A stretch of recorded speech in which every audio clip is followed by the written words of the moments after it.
Esto es Sinopsis, el podcast semanal sobre noticias de cine, series, programas documentales, animaciones o cualquier proyecto audiovisual del que valga la pena hablar. ¿Qué onda? ¿Cómo estás? ¿Cómo te va, Iván? Muy bien, por aquí listos para el segundo episodio de este podcast. El día de hoy les tenemos una sorpresa. Hoy vamos a hablar sobre películas nominadas al Oscar. Más en específico, los nominados a la mejor película. Son 8, ¿no? Sí, esta ocasión la Academia ha seleccionado pues los 8 grandes, y entre los cuales tenemos a El Padre, Judas y el Mesías Negro, Mank, Minari, Nomadland, Hermosa Venganza, Sound of Metal y El Juicio de los 7 de Chicago. Y casualmente casi todas las películas no se estrenaron en el cine, casi todas estuvieron en plataformas digitales. Efectivamente, este año muchas de las grandes estrenos tuvieron que ir a las plataformas digitales de streaming, pues por cuestiones de pandemia, pero pues aún así pudimos disfrutar de buen cine. Estamos ya regresando un poco a la normalidad también en cuestiones de cine, y pues por eso vamos a tener ahora la entrega de premios Oscar este 25 de abril. Por eso teníamos la idea en este programa, en esta charla, de platicarles más o menos de qué se tratan 4 de las 8 películas que están nominadas, y elegimos 4, que son Minari, El Mesías Negro, Mank, como ya mencionaste, y por último El Juicio de los 7 de Chicago. Exactamente.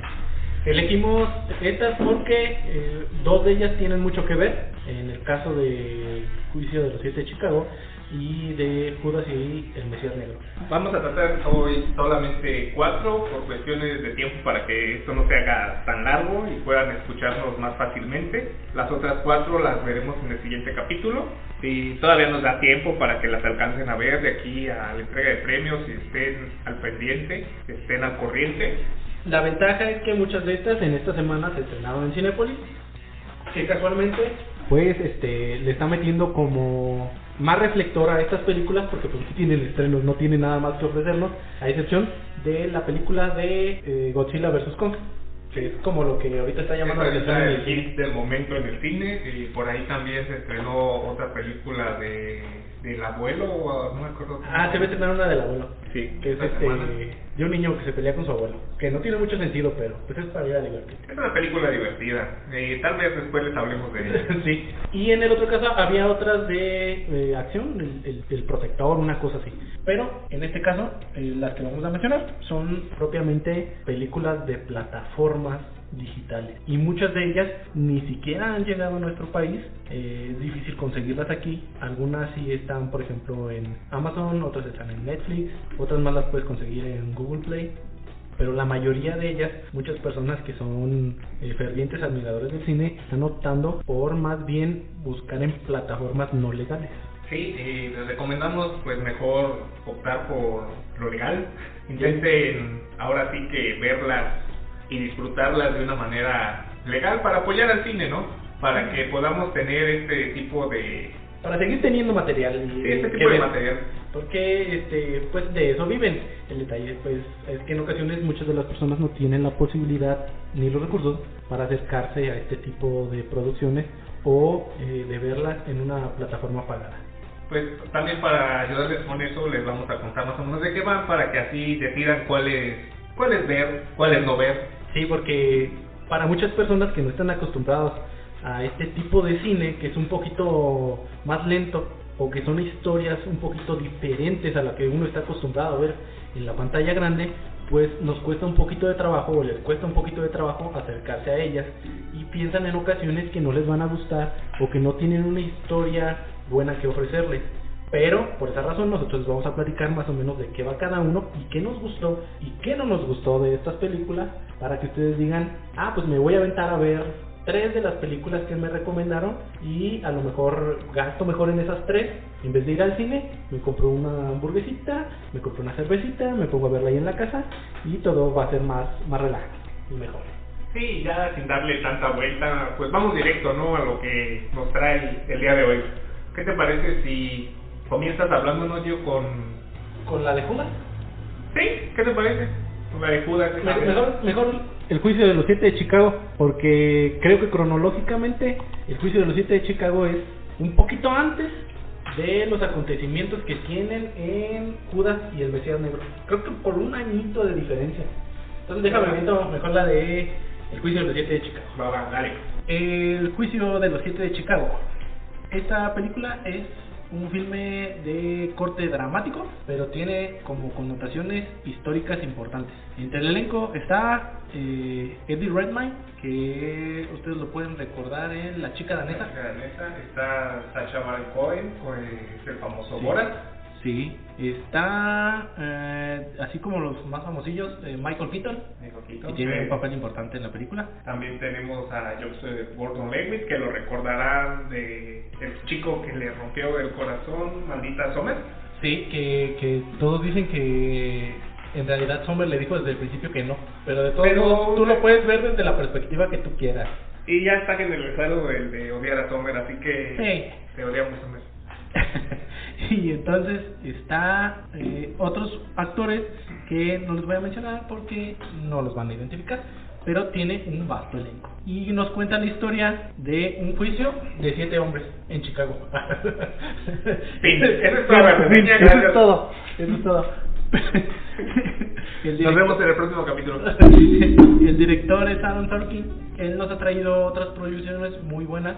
Creo que él ganó el Oscar con Social Network. O la red social. Red social, sí. Nos cuenta prácticamente de que están acusando a 7 hombres en Chicago porque están incitando a la violencia contra la policía en una convención que se llevó a cabo en 1968, donde se tenía la idea de elegir a un candidato para las elecciones presidenciales. La película inicia dándonos imágenes del contexto de la época y dándonos audios sobre lo que está pasando en el mundo en esa década de los 60, de que hecho, es muy compleja. Sí, esa época fue muy problemática. Por todo el mundo estuvieron sucediendo muchas cosas.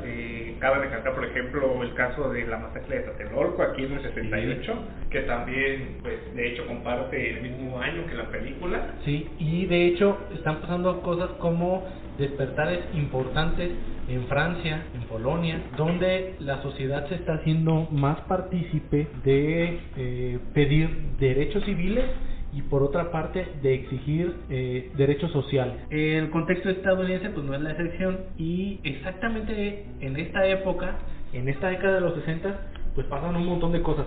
Pasa que matan a Martin Luther King, matan a Kennedy, posteriormente matan al hermano de Kennedy, que era uno de las personas que se estaban encaminando a ser uno de los postulables para ser presidente. En esa misma década matan a Malcolm X, matan al protagonista de la película de la que vamos a hablar ahorita, que es Judas y el Mesías Negro.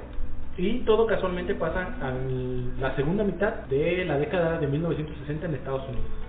Sí, esta película más que nada llega como para contarnos que todo aquel que no conoce su historia está condenado a repetirla, ¿no? Sí, que en términos así como de historiador, pues ya sabemos que aunque personas conozcan su historia, a veces no pueden evitar que pasen o sucedan algunos acontecimientos. Y lo que sí tiene la película es que nos va contando poco a poco cómo se va incorporando a los movimientos pacifistas cada uno de los personajes que están en la trama. Y los movimientos pacifistas son en contra de la guerra de Vietnam.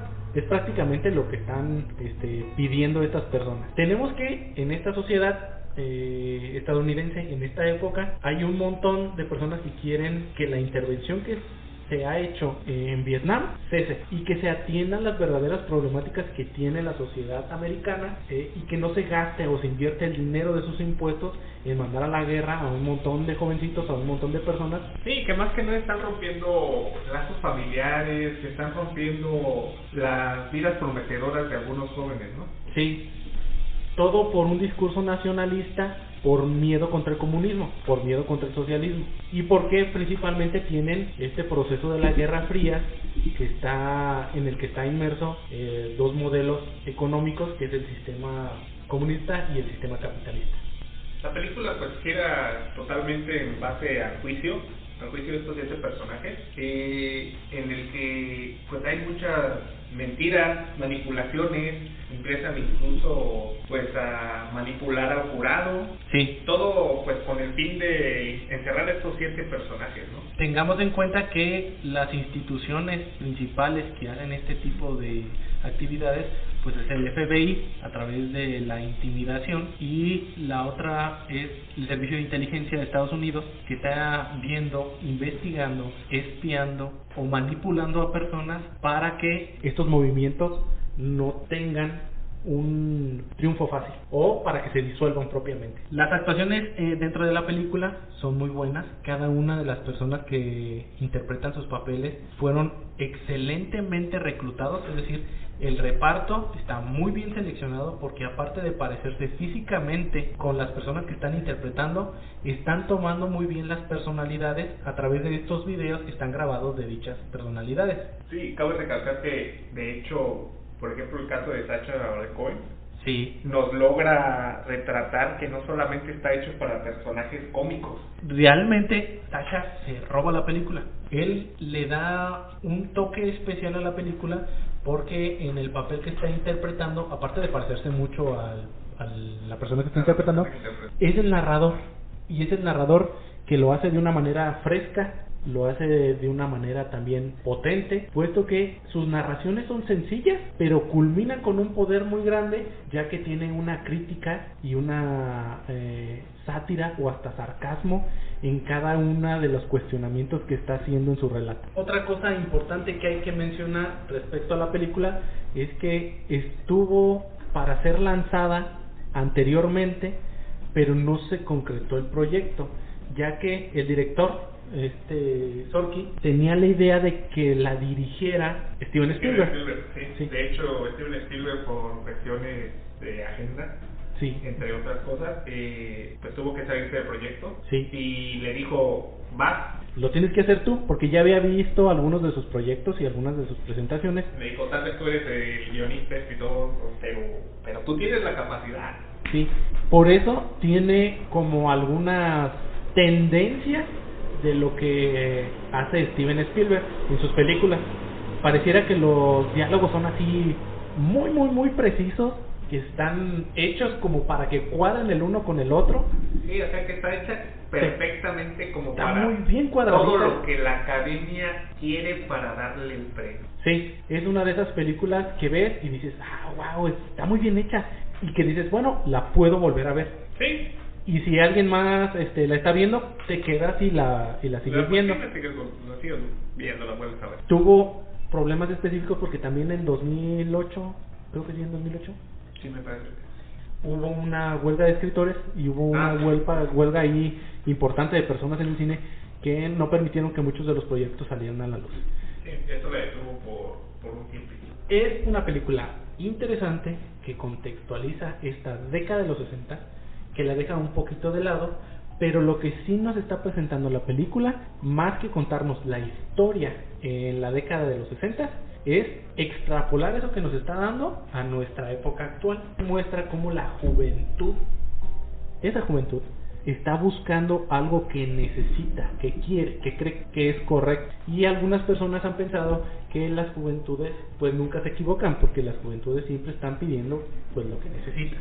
En este caso es esta extrapolación la que nos está diciendo que en la actualidad también tenemos este tipo de movimientos en otros ámbitos, como por ejemplo el feminismo. Sí, de hecho esta película no solamente está hecha como en ese argot de mostrarnos el pasado, sino también de mostrarnos un poco de lo que se está viviendo ahora, de reflejar la realidad actual y de cómo se están haciendo las luchas por los derechos de algunas pues minorías en este momento.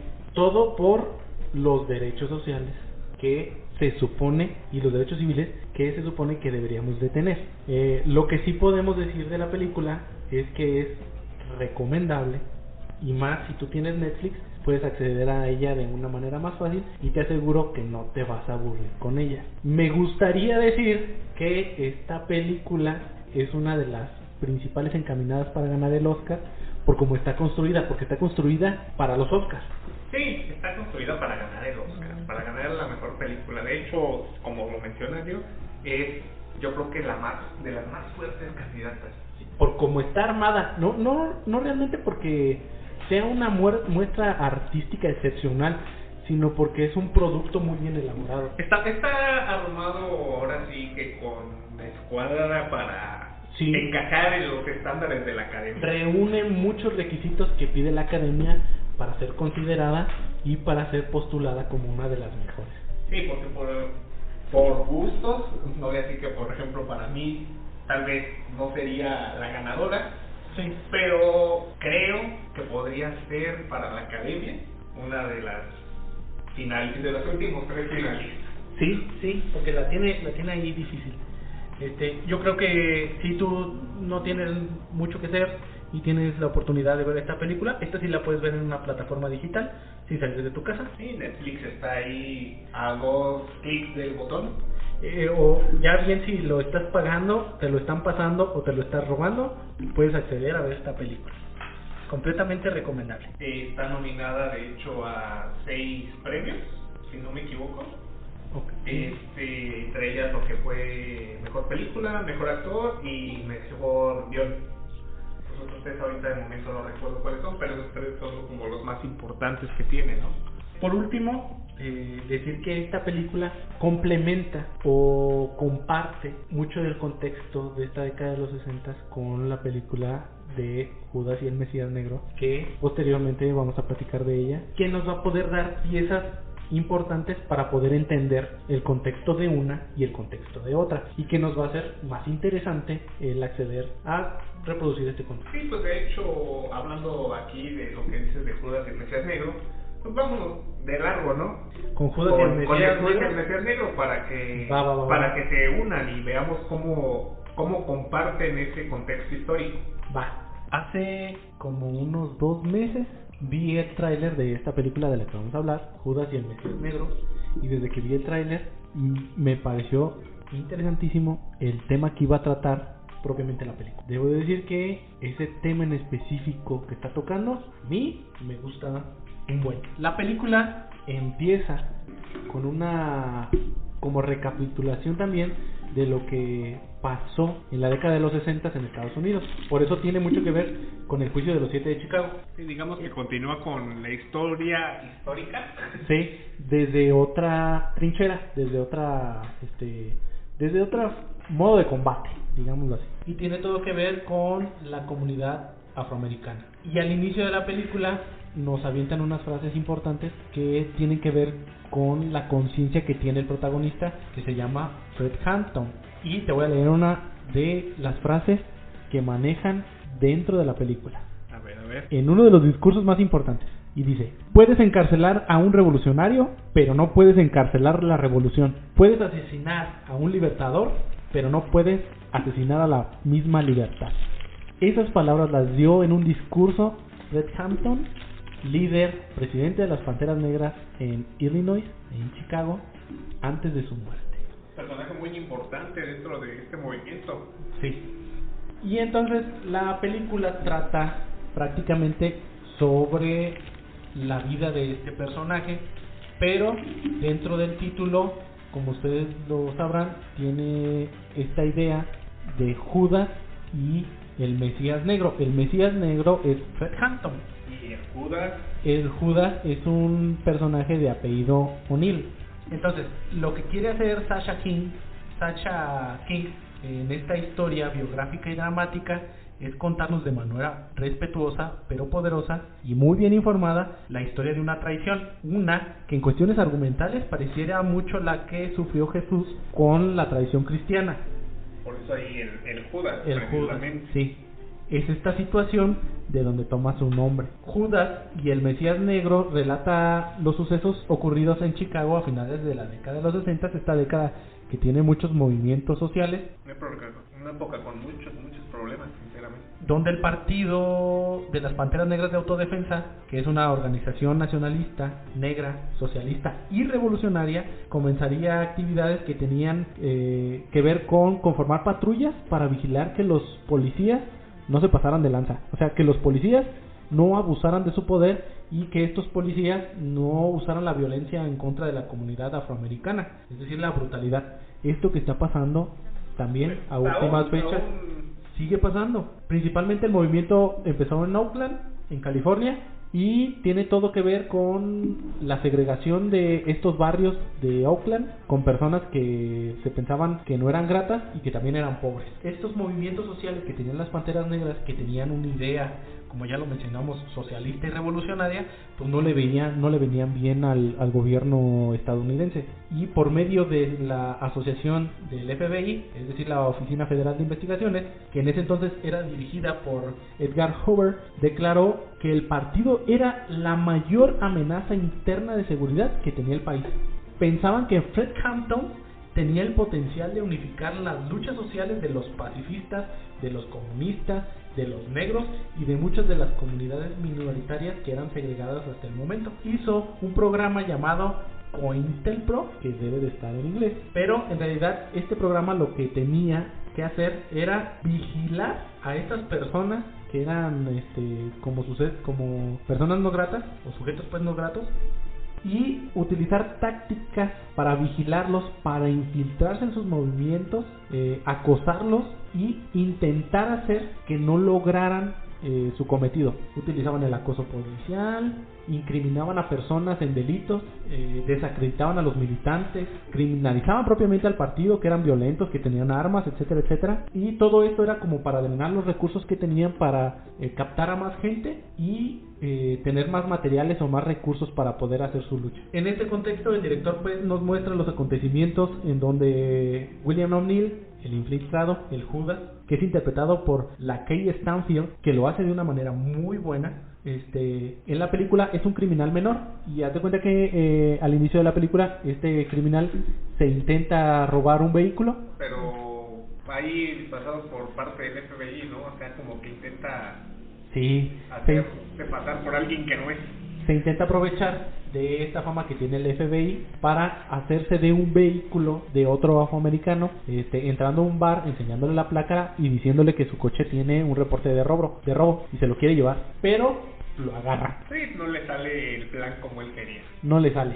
Y entonces se lo llevan a interrogar ahí en los separos de la policía. El FBI dice, pues ya cayó el que... O cuello.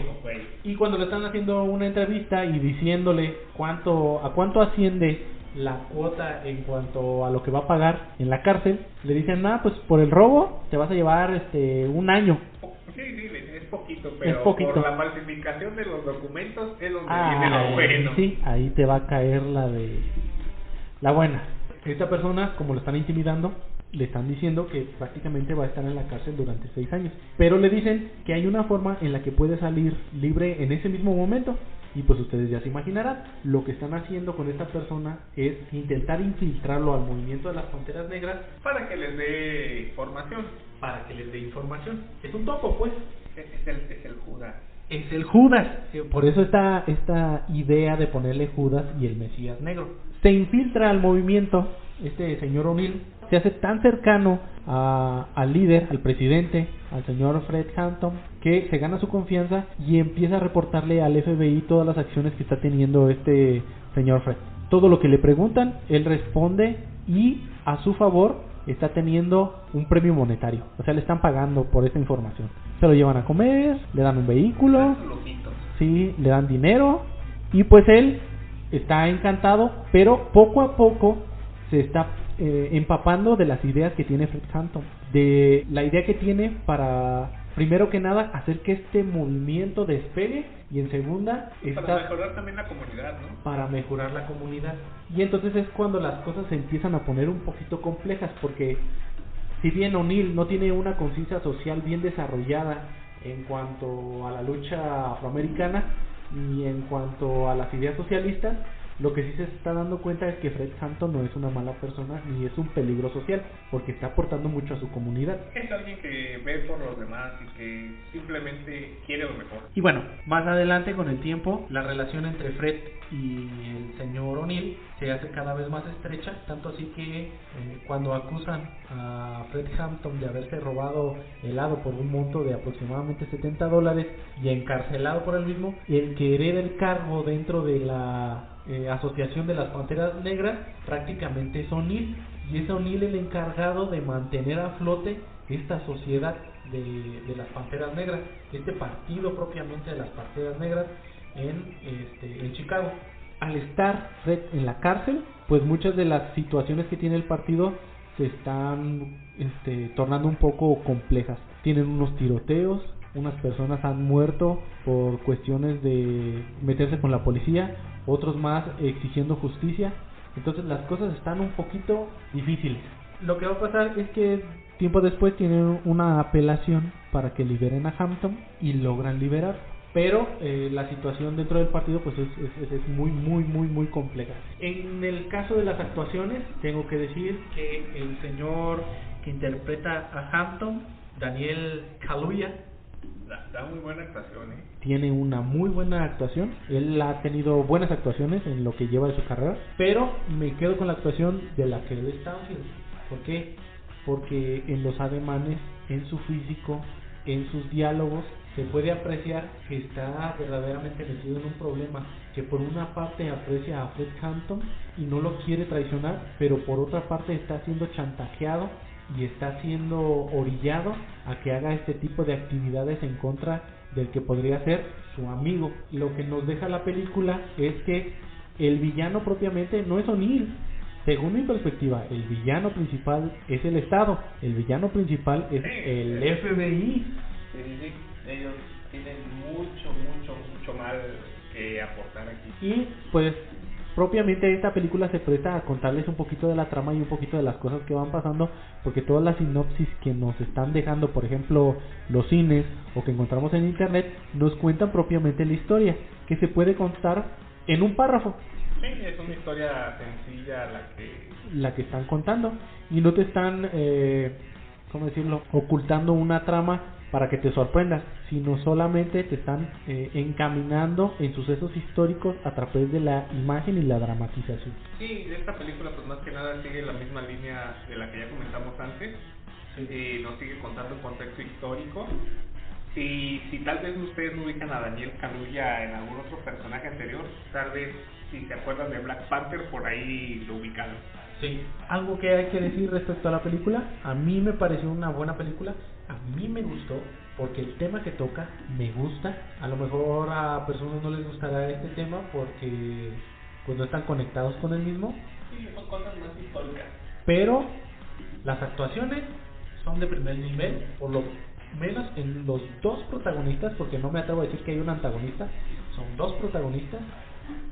También tengo que decir que posterior a lo acontecido en la película, en cuanto a lo que pasó con las Panteras Negras, tenemos que decir que siguieron con sus programas sociales donde les daban alimentos a los niños que vivían en los barrios más pobres, y que también tenían programas sociales dirigidos a la comunidad, como por ejemplo en el caso de las clínicas que daban consulta y atención médica gratuita. Entonces lo que vemos aquí es que las Panteras Negras pues no eran tan malas, o sea, no eran los malos de la historia. No, así nos hicieron ver durante la historia tal vez, pero no era así. No eran terroristas, pues. Lo que pasa es que Estados Unidos siempre ha tenido un miedo importante contra el comunismo, contra el socialismo, y no han permitido que estos movimientos sociales que están dentro de este eje hagan algo por las comunidades o crezcan para ayudar a las personas en situaciones más vulnerables. Si tú tienes la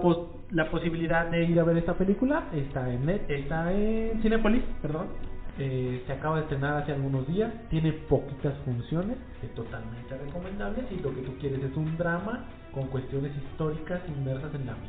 Sí, también lo puedes encontrar, me parece ya también en HBO Max, si no quieren aún salir a las salas de cine.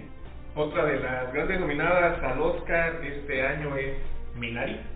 del director Lee Isaac Chung. Y esta película nos trata de contar un poco de hechos sobre su propia historia, sobre cómo su familia llegó a vivir el sueño americano. ¿Desde dónde viene? Bien, desde Asia, ¿no? De Corea. Corea. Inmigrante coreano. De hecho, trata de contar la historia de su familia, pero al mismo tiempo no.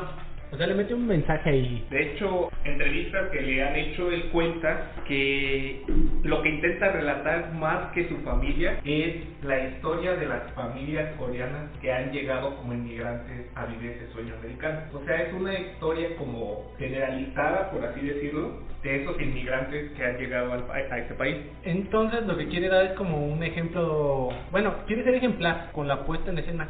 Sí, pues sí, metiéndole también parte de su familia, ¿verdad? Qué es lo que él vivió y qué es lo que él conoce, lo que él sabe, y sí nos cuenta parte de lo que le sucede a su familia. Que no quisiera contarles un poco más a detalle porque sería darles un spoiler, pero algunos de los personajes sí están basados en personajes familiares. La familia son, ¿qué? Es el papá. Sí. La mamá, tienen una hija, Y un hijo pequeño y la abuela. La abuela, sí. La historia, para tocárselas más a grandes rasgos y sin contarles los spoilers para que si les gusta más o menos lo que les decimos puedan verla, trata sobre una familia coreana que empieza a vivir más a fondo ese sueño americano y consiguen una granja. Él quiere crear una granja.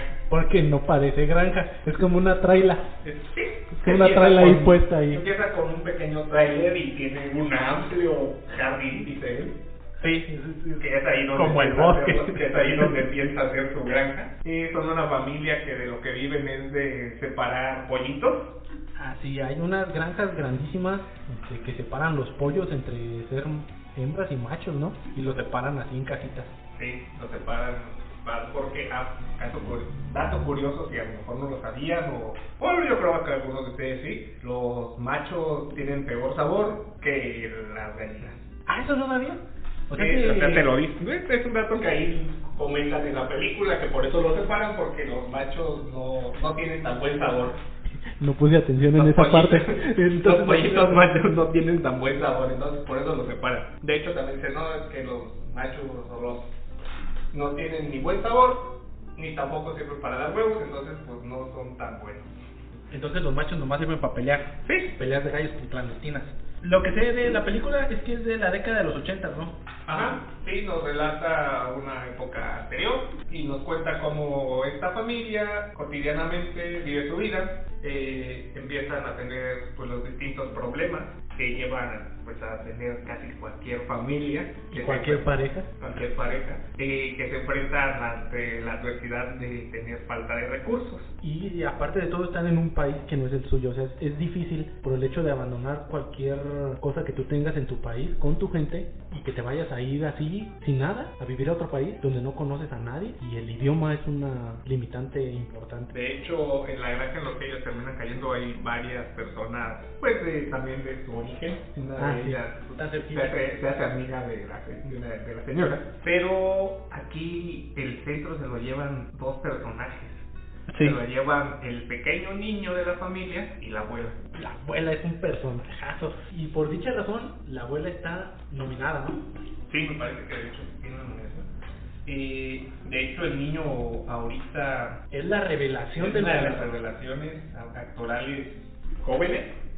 Tiene tan solo 8 años y pues de hecho ya tiene cerrados contratos para próximas películas. O sea, el niño ya va a seguir con su carrera. Es un niño carismático. Sí, está como muy acostumbrado a las cámaras porque no se nota en absoluto ni que le tenga miedo nada, se ve muy natural. Sí. Y su hermana, pues para ser sincero, pues pasa sin ton ni son. Es el relleno de la película. Pero pues posiblemente porque la película trata de él mismo, pues es su historia. Me imagino que él es el niño. Porque ahorita es más, la edad cuadra con la edad del niño. Es más biográfico hacia que él sea el niño, entonces pues él nos cuenta más desde el lado. Por eso la historia se relata más desde el lado del niño que desde la hermana.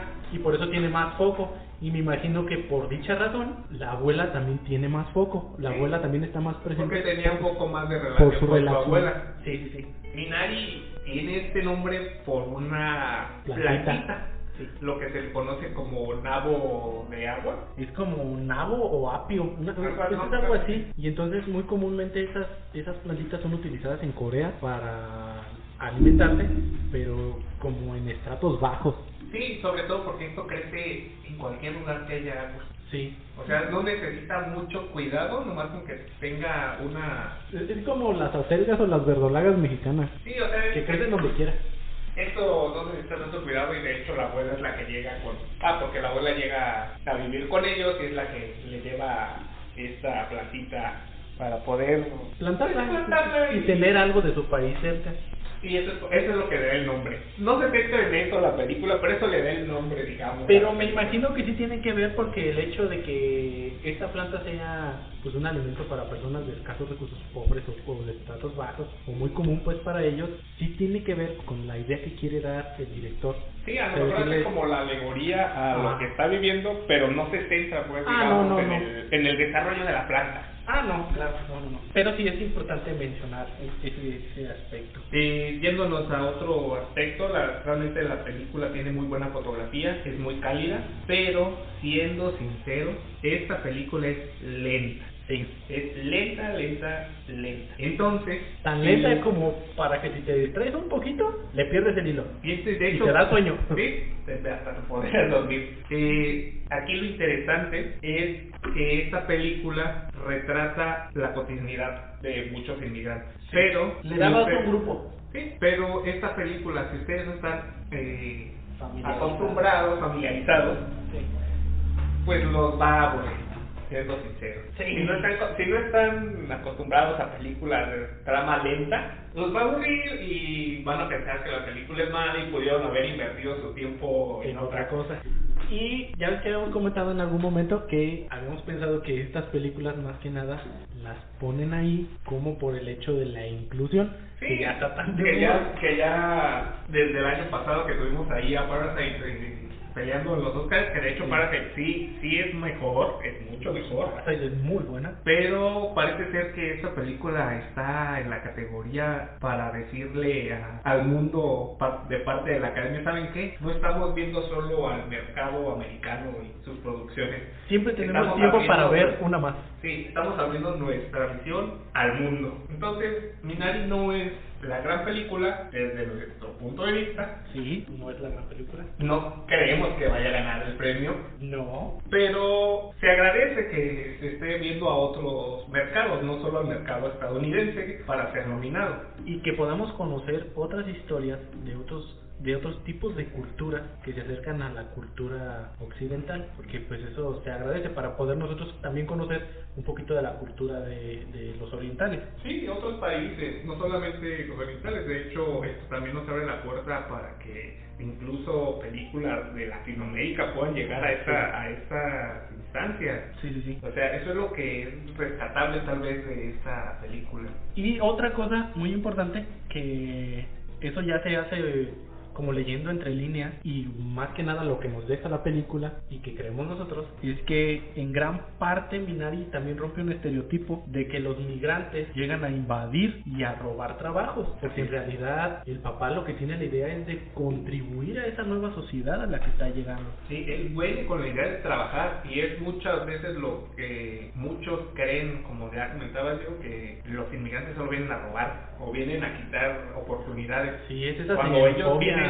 muchas veces horrible, no solo a Estados Unidos o a otros países a buscar pues aportar. Sí, porque por una parte ellos están dejando todo lo que tienen en su país, están llegando a una nueva sociedad donde están también aportando, y por otra parte están siguiendo todas las reglas de esta nueva sociedad y se están haciendo sociables con las comunidades, porque al lugar donde llegan inmediatamente ellos intentan adaptarse a lo que están viviendo. Eso es lo que a mí me gusta rescatar, pero ya después de haber visto pues la película, sí, y que te aseguro que no era la idea que tenía el director.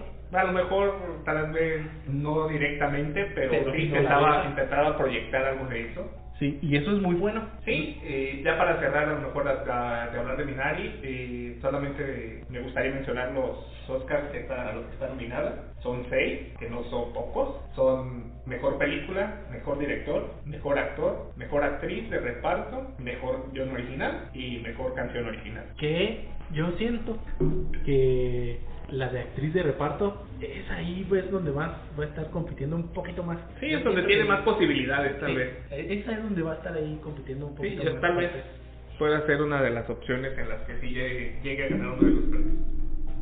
Pues la película creo que hasta hace algún tiempo estaba en Google Play. Sí, aún está, solamente que solo con subtítulos. Solo con subtítulos en inglés. Y pues va a ser un poquito complicado que la vean, pero creo que también se va a estrenar en Cinépolis en esta ronda de estrenos de nominada. Para si tienen ganas de ir a verla, la pueden ver en las salas de cine de su comunidad, si es que en su comunidad hay cine.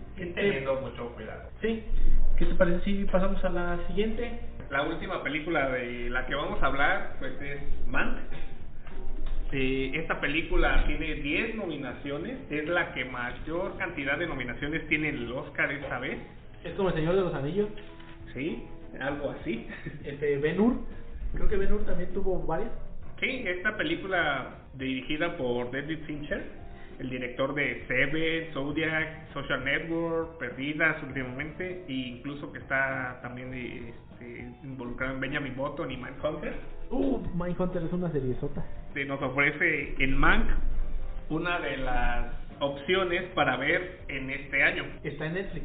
Sí, Netflix nos ofrece la posibilidad de poder apreciar esta gran obra del director, situada entre los años 30 y 40. Entonces este es un periodo de la Segunda Guerra Mundial. Sí, es un periodo que de hecho aún tenemos ahí, por ejemplo, algunas referencias a Hitler, algunas menciones. Sí.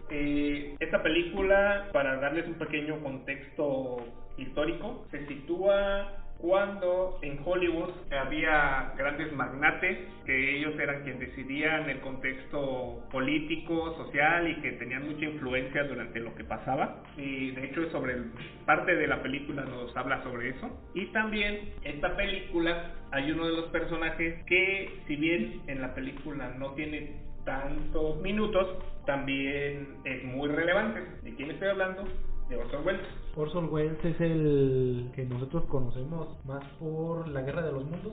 Orson Welles es ese persona que durante una transmisión de radio decidió hacer una broma y durante un Halloween hizo correr a todo el mundo, a todos los estadounidenses que lo escucharon, haciéndoles creer que había una invasión extraterrestre cuando había leído realmente parte de lo que es la Guerra de los Mundos. Que también hay una versión cinematográfica con Tomasito Cruz. Sí, esa mera. Orson Welles, después de haber hecho esta pequeña broma, llamó la atención de Hollywood y le hablaron para dirigir, pues ahora sí, en la gran pantalla, ¿no? Porque él siempre había estado en cuestiones de teatro, cuestiones de radio, y lo importante de Orson Welles es que él se volvió el primer director con mayor libertad creativa.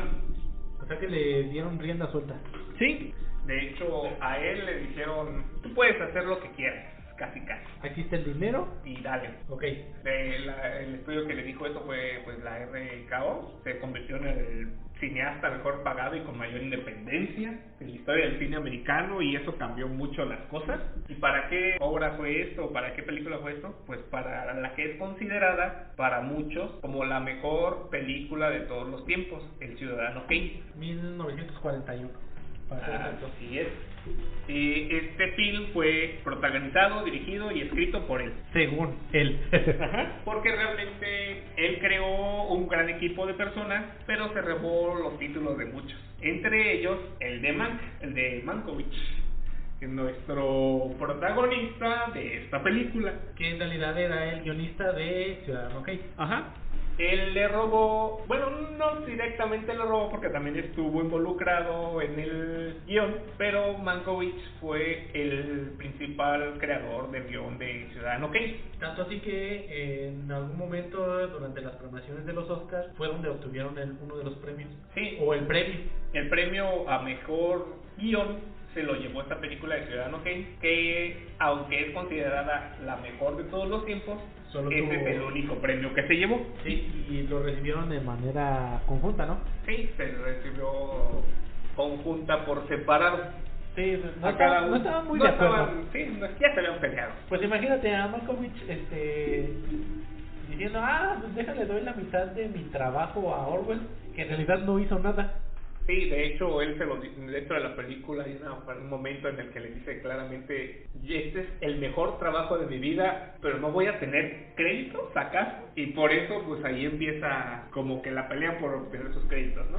Yo he escuchado y he leído algunas cosas que la película prácticamente es una reivindicación de Malkovich como el principal encargado del guión.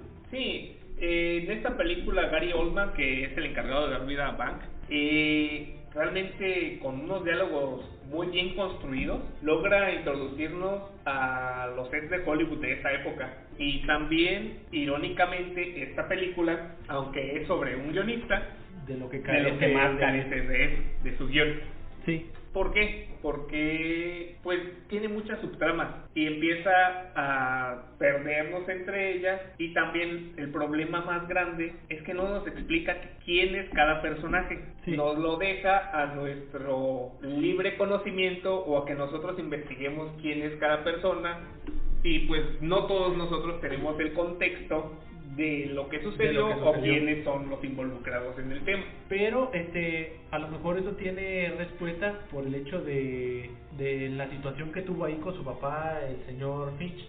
Ya tú me habías comentado algo sobre el guión o algo así, ¿no? Sí, de hecho su papá fue el papá del director, fue quien escribió el guión, y por ahí muchos lo achacan a que realmente es un trabajo muy familiar. Sí, y entonces pues yo me imagino también que el papá de David Fincher pues no tenía como la idea generalizada de cine que tiene su hijo. Sí, eso es ahora sí que el punto más débil de esta película, porque en actuaciones es muy buena.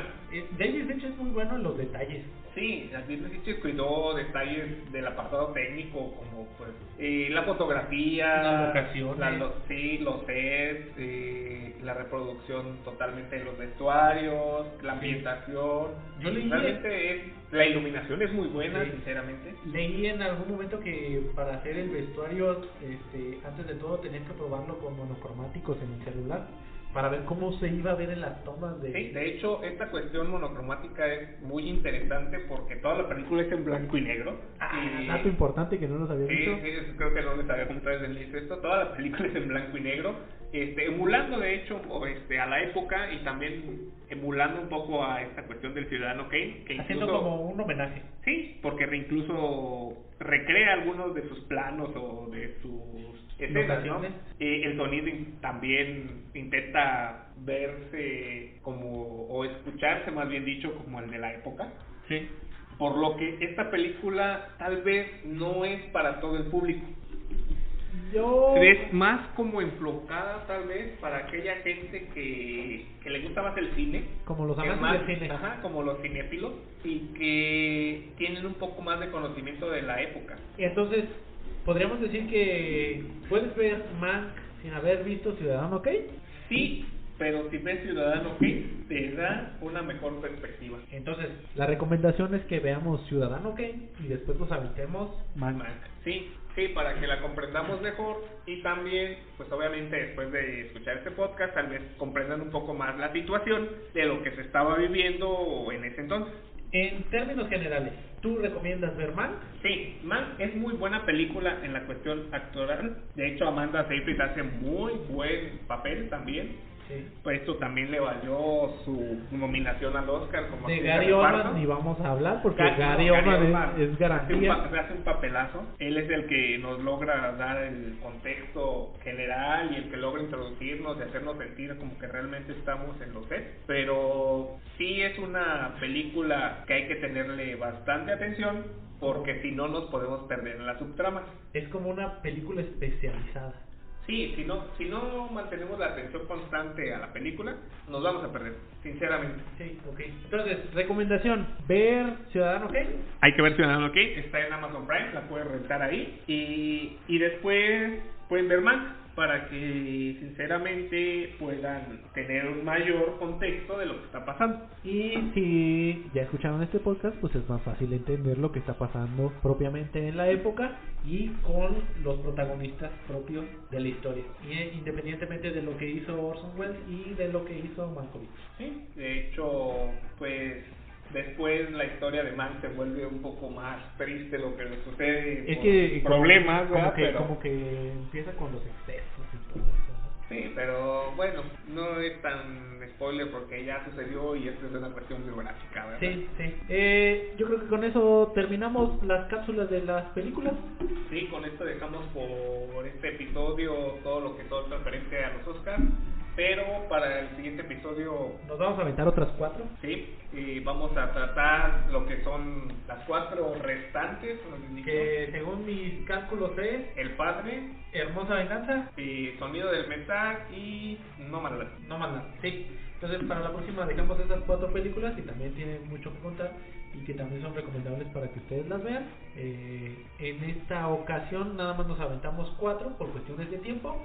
Pero alcanzamos perfectamente la próxima semana para que las recomendaciones lleguen a ustedes y las puedan ver antes de los premios Oscar. Llamen sus quinielas y digan: este va a ganar, este va a perder, este no me gusta. Yo por ejemplo, en este último que hablamos de Mank, creo que va a ganar a lo mejor posiblemente unos 3, 4 premios. Unos 3, fotografía. Posiblemente. A lo mejor se la lleva. A lo mejor vestuarios, no sé. Gary Oldman a lo mejor sorprende. Gary Oldman posiblemente sí sea uno de los ganadores. O sea, está muy peleado con Anthony Hopkins. Creo que ahí es donde se van a pelear. En el caso pues de los hombres, ¿verdad?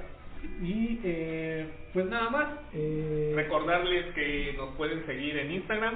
Nos pueden seguir ahora en Twitter, Instagram, Facebook y pues obviamente escucharnos en Spotify y en Amazon Music. Por el momento, porque después teníamos pensado subirlos a otros lugares, pero por el momento estamos en esas 2 plataformas. Entonces, pues recibimos recomendaciones. Sí, los escuchamos, leemos sus comentarios y siempre estamos al pendiente de lo que sucede en todas nuestras redes sociales para que sigan interactuando. Aprovechen ahorita que no somos tan famosos, porque después cuando nos comenten un montón de cosas la gente, pues ya no les vamos a poner tanta atención. Incluso ahorita hasta podemos darle saludos. Saludos, sí. Podemos saludar a la gente, porque ya cuando seamos muy famosos no vamos a saludar a nadie. En el programa de hoy hasta tuvimos público, nos acompañó nuestro camarada Oliver López. Por ahí sigue... se está tomando una cerveza, pues cómo va a estar triste. Por nuestra parte nos despedimos. Estuvo con ustedes Giovanni Aguilar. Y por aquí también está Iván. Así que ya saben, nos estamos escuchando, o más bien dicho, síganos escuchando. Nos vemos hasta la próxima.